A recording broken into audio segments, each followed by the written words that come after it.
Si todo el mundo se uniera para beneficiarte, solo podrían beneficiarte en lo que Dios ha decretado para ti. Y si se unieran para dañarte, solo podrían dañarte en lo que Dios ha decretado para ti. Estas sabias palabras del profeta Mohammed, que la paz y las bendiciones de Dios sean con él, son el fiel reflejo de su vida. Agresión, maltrato, difamación, muerte, boicot y lo último, su intento frustrado de asesinato y huida a Medina. En el capítulo anterior hicimos un resumen de esta gran emigración, un océano de lecciones del que aprender cada uno de nosotros en todo tiempo y latitud.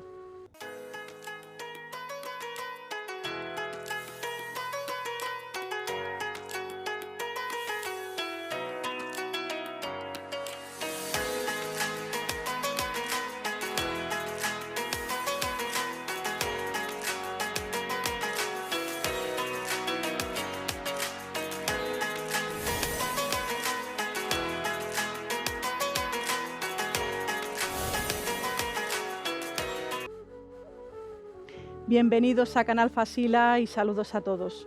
Para comprender el Islam es vital estudiar la vida de los enviados de Dios, como Jesús, Moisés, Abraham, paz y bendiciones.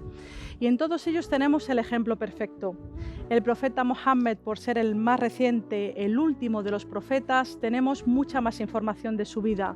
Y como decía su esposa Aisha bint Abu Bakr, Dios esté complacido con ella, era el Corán andante. Dice Dios Altísimo en el generoso Corán: realmente en el mensajero tenéis un hermoso ejemplo para quien tenga esperanza en Allah y en el último día y recuerde mucho a Allah.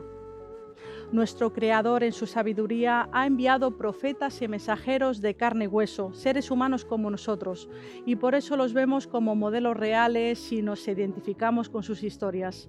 En su humanidad está su grandeza.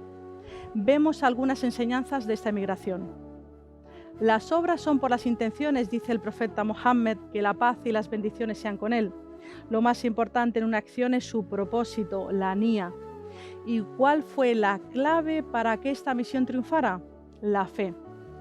No emigraron por sus intereses personales o la gloria, sino para proteger su fe, poder practicarla con libertad y transmitirla a los demás. La situación de los musulmanes en Meca era absolutamente insostenible, torturados, aprisionados e incluso asesinados únicamente por afirmar que Dios es único. Y para tomar esta decisión de dejar todo atrás y emigrar donde no sabían qué es lo que se iban a encontrar, tenían que tener una fe sólida, estar seguros al 100% que Dios existe y que el mensaje transmitido al profeta era auténtico. El éxodo es un reto que han vivido muchos de los enviados, como Moisés, que escapó de Egipto con su pueblo, y otros profetas como Abraham, Jacob y José. La paz sea con todos ellos. Y que a lo largo de la historia y hoy en día siguen sufriendo muchos pueblos a causa de la opresión, las hambrunas o la guerra. No hay grandes logros sin sacrificio. Estos primeros musulmanes abandonaron sus hogares, su estatus social, riquezas. Muchos de ellos incluso perdieron sus vidas. En el Sagrado Corán habla del rango especial y la recompensa de estos nobles emigrantes, llamados muhajirún. A los que emigraron por Dios después de haber sido tratados injustamente, les preparamos en esta vida una inmensa recompensa, y la recompensa de la última vida es mejor si supieran. Ellos son los que tienen paciencia y se confían en su Señor. El profeta de Dios, paz y bendiciones, sufrió el maltrato de su propia gente, que incluso le intentaron asesinar. Tuvo que renunciar a su querida ciudad natal, donde tuvo una vida tan feliz junto a su esposa y a sus hijos, y podía rezar ante la Kaaba, la casa sagrada. ¿Os acordáis en el capítulo anterior cómo se despedía amargamente de Meca diciéndole que era el lugar que más amaba y que jamás se habría ido si no le habrían forzado? La pregunta es, ¿a qué estamos dispuestos nosotros a renunciar por nuestras creencias? La determinación de los ansar, los auxiliadores, los acogedores, como se les llamaría a los habitantes de Medina, fue decisiva. Sabían que aceptando el reto todo el mundo se les echaría encima y perderían todos sus apoyos. Los Jureishitas, el potentísimo imperio sasánida y las tribus judías de su propia ciudad serían atacados desde todos los frentes. Pero su certeza en el misericordioso era tan sólida que asumieron este gran desafío. Hoy en día solemos movernos hacia objetivos inmediatos, efímeros, que no nos supongan mucho esfuerzo, pero los grandes hitos de la historia solo se alcanzan con constancia. El profeta Mohammed, la paz sea con él, sufrió 11 años de rechazo de su propia tribu y los mecanos ya pensaban que la dawa, la invitación al Islam, estaba en sus últimos días y más tras el varapalo de Taif. Entonces llegó la época de peregrinación y fue nuevamente a hablar con las tribus que venían a Meca para invitarles al Islam y buscar apoyos. Algunas se reunieron con él por compromiso, otras le rechazaron o ponían condiciones imposibles. Finalmente se reunió con un grupo de 6 jóvenes. Cualquiera le habría dicho al enviado de Dios: no pierdas el tiempo con ellos, no hay nada que puedan ofrecerte. Los jóvenes de Medina no eran arrogantes y cuando el mensajero, la paz sea con él, les preguntó si se sentarían con él a escucharle, aceptaron. Podemos ver la libertad que hubo de seguir la fe de la unicidad y que el primer paso para conocer la verdad es liberarse del ego. Las guerras internas y la muerte de sus mayores habían matado su orgullo. No querían ver más sangre derramada. Habían sufrido el sinsentido de las luchas tribales y estaban dispuestos a aceptar el cambio y seguir al profeta Mohammed, paz y bendiciones, sin condiciones. Por el contrario, la gente de Meca era orgullosa, su estatus como epicentro del mundo árabe y su riqueza les cegaba. De Anas ibn Malik, que el mensajero de Dios, la paz sea con él, dijo: quien tiene las siguientes 3 cualidades encontrará la dulzura de la creencia, que Dios y su mensajero sean más amados para él que todo lo demás, que ame a los demás solo por Dios y que odie volver a la incredulidad como odiaría ser lanzado al fuego. Cuando Musab ibn Umair, Dios esté complacido con él, fue enviado a la todavía Yathrib como profesor de la fe, lo más importante que sembró en los corazones de los yathribies fue el amor a Dios, glorificado sea, y a su mensajero. La paz y las bendiciones de Dios sean con él. Musab desarmaba a cualquiera que le conociera con sus buenos modales y dejaba claro que los había aprendido del enviado, que es mejor que él. Y en los episodios anteriores de la vida de Mohammed vimos que la planificación que conllevó esta emigración comenzó más de una década atrás. Años de purificación del corazón, educación espiritual, con mayúsculas, los 2 pactos de Aqaba y la preparación de la propia Medina. El profeta, paz y bendiciones, envió un embajador, más bien un profesor, que logró que no hubiera ni un solo hogar que no supiera acerca del Islam. En cuanto a la emigración en sí, cada detalle fue minuciosamente planeado. Esconderse 3 días en una cueva en dirección contraria. Los hijos de Abu Bakr as-Siddiq, Dios esté complacido con ellos, cada uno con su papel. El pastor que borraba las huellas, etc. Este suceso nos enseña la necesidad de una logística también en el viaje de nuestra vida, tener una mente visionaria y prever las piedras que seguro encontraremos en el camino. Algunos tienen la idea errónea de que solo hay que confiar en Dios y suplicarle. Sin embargo, los enviados nos enseñaron a que también había que obrar para conseguir nuestras metas.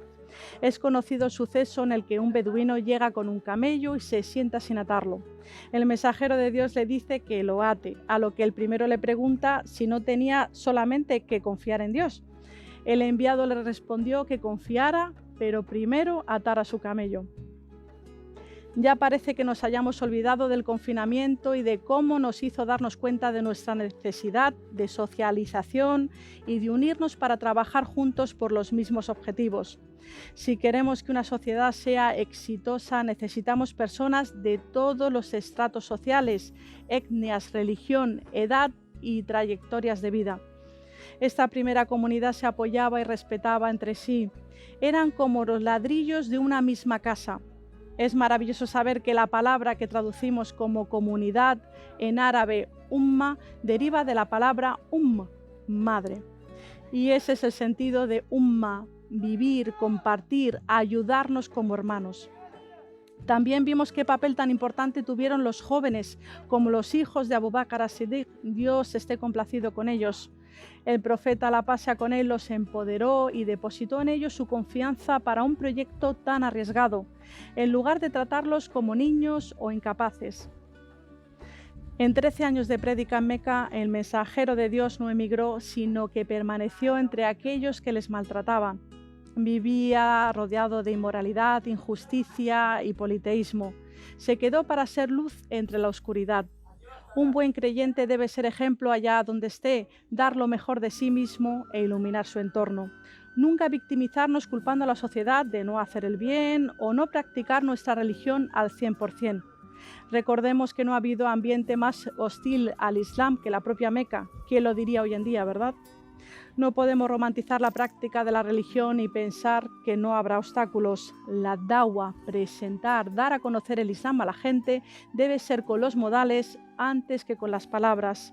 Y esto solo es posible con la educación espiritual. Si pensamos que este éxodo fue solo geográfico, no habremos entendido su sabiduría. Fue una migración del politeísmo, el tribalismo, la desunión, las injusticias y la debilidad, hacia el monoteísmo, la unión, la dignidad humana y la libertad, para practicar y predicar y formar una verdadera comunidad, una umma.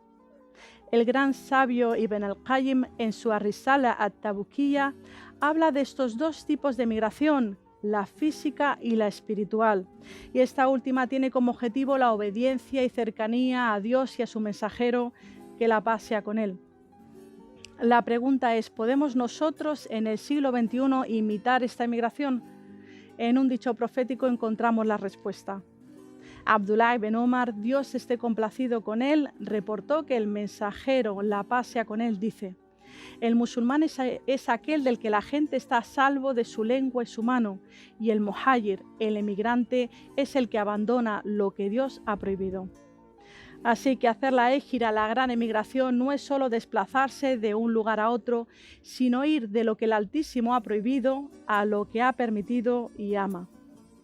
Hablamos de una emigración del corazón, y así es como lo interpretaron los propios compañeros del mensajero de Dios, la paz y las bendiciones sean con él. Pasar de la avaricia a la generosidad, del mal carácter al ser afable, de la ignorancia al conocimiento, de la soberbia a la humildad, de la envidia a la conformidad, de la crueldad a la compasión, del individualismo al altruismo, de la negligencia al recuerdo de Dios. Y para ello es imprescindible doblegar nuestro ego, una lucha que solo termina cuando nos alcanza la muerte. Cada época tiene sus ídolos, pueden ser el dinero o el poder, ser esclavo de las apariencias, del qué dirán, o aferrarse a un estilo de vida que no es ético. Esa es la verdadera yihad, que significa esfuerzo, esta palabra que repetidamente escuchamos en los medios de comunicación y que tanto se ha tergiversado y usado para el propósito opuesto a su significado real. ¿Pensáis que todo este sacrificio no iba a tener su recompensa, que iba a ser en vano? Dios nos ha prometido que cuando abandonamos algo por su causa, Él nos da algo mucho mejor. Imaginad estos primeros musulmanes, los emigrantes, que renunciaron a absolutamente todo por su fe y arriesgaron sus propias vidas. Dice Dios Altísimo en el Sagrado Corán. Dios Altísimo les albricia en el Sagrado Corán con el triunfo no solo en esta vida, sino en la otra. Los que han creído, emigrado y se han esforzado en el camino de Dios con sus bienes y personas, tienen el máximo rango ante Dios y esos son los triunfadores. Su Señor les anuncia la buena noticia de una misericordia de su parte, beneplácito y jardines para ellos donde tendrán un deleite permanente. En los próximos capítulos de la vida de Mohammed veremos un giro radical en el rumbo de los acontecimientos, la germinación de lo sembrado durante 13 años de prédica y educación espiritual y nuevos y enormes desafíos.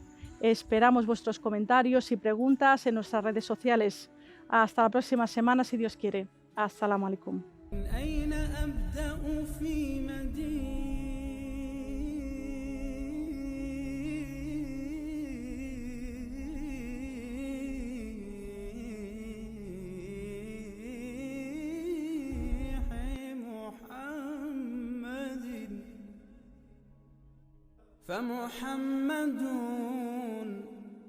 فمحمد للعالمين إمام